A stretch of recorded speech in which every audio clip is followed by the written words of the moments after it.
Hi there, my name is Kelly Bailey. I'm a physical therapist with Encompass Home Health, and I am a certified preceptor, and I am here today to help understand or help to describe how we can correctly identify impaired body structure and function and activity limitations as well as participation restrictions during our start of care visit.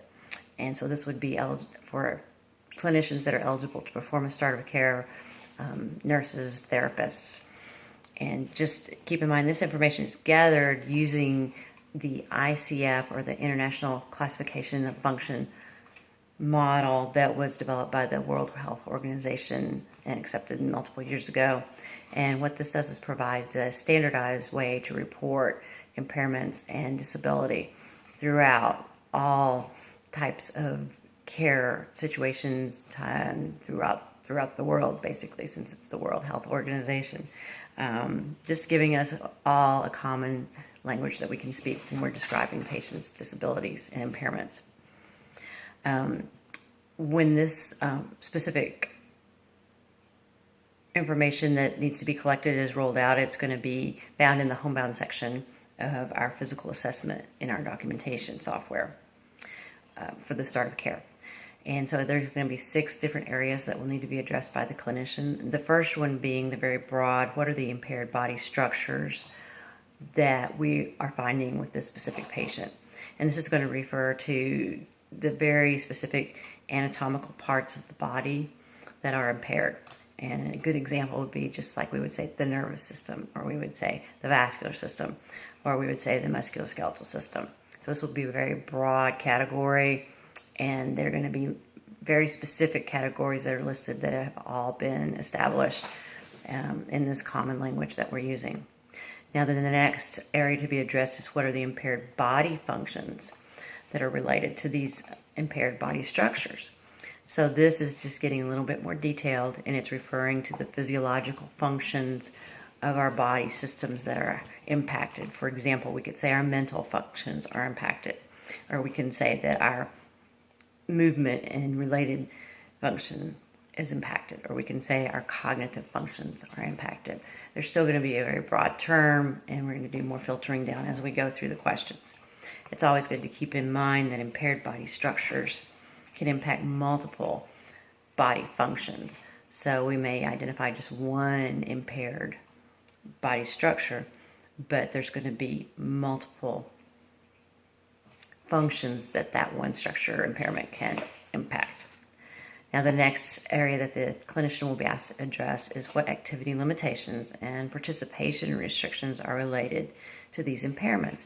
And this is where we're getting into the more holistic aspect of what we do and looking at the patient as a big picture, as the whole, how their everyday life, how their quality of life, how their abilities to function in a regular society are impacted. So basically what we need to answer here is, what is it that the patient has difficulty performing because of the impairments that we've already identified? And examples would be for these, like they are limited by they're unsafe in their home. They are limited that they cannot manage their own medications safely. They are limited that they lack the mobility to leave the home to go to their doctor's appointments, to leave the home to go to social engagements, really anything that prevents this person from carrying on a normal lifestyle that could be expected for them. Then the next area that we want to look at, based on the impairments and the limitations that we've now described and also the restrictions, we want to provide information on what we as the clinicians can do to address each of these problems.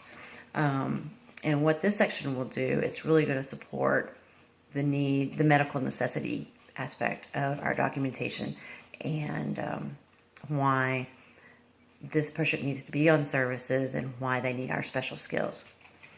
Now then, the next section is going to be a free text section that says just to explain why these impairments, limitations, restrictions, so all of our details that we've started from the big picture and filtered down, impact the patient's ability to leave the home, because this is our primary area that we need to really emphasize this patient is homebound and is therefore eligible for our services as considered by Medicare. So here we wanted to say that, you know, they're not safe leaving the home, therefore they cannot get to the drugstore, therefore they cannot pick up their medications or their wound supplies or whatever that may be, and therefore they will deteriorate in their health. So we really want to emphasize why. Does it require them to use special transportation to leave the home? Does it require special devices to leave the home? Do they need supervision to leave the home because of their cognitive issues? So lots and lots of detail can go in there, and it is going to support our homebound decision. And then the last piece that we need to answer is, with this patient's inability to leave the home, is it due to the identified body structures, functions, impairments, activities, and limitations that we've listed? So we want to pull it all together and say they are homebound because of these impairments and restrictions. And so we've started painting the big picture, and then we've narrowed it down. So this is where the ICF really wants to be focusing this model wants to focus our documentation to be very concise and specific of what's going on, what's impacted, what they cannot do, what we can provide, why we need to provide it in the home. So just to sum it up, by documenting this way and transitioning to the ICF language, we're going to be able to very strongly support the eligibility for home health services. We're going to be able to support the medical necessity for any kind of services that we may be providing. Documenting this way is also going to lead us to defining very specific, very measurable, very vital patient goals.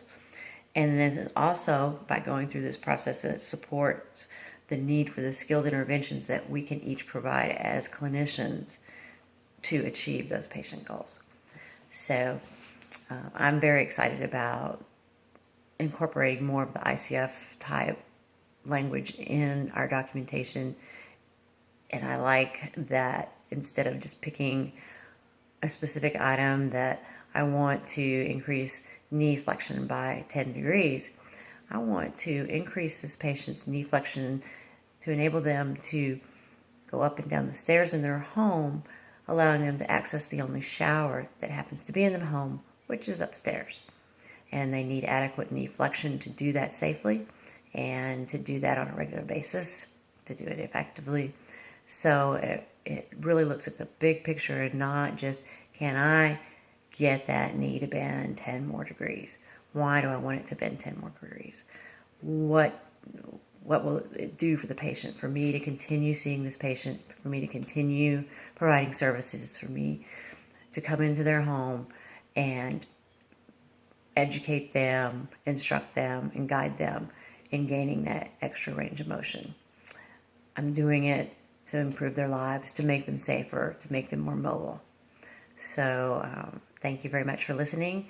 I look forward to this opportunity if I'm selected, and that's it.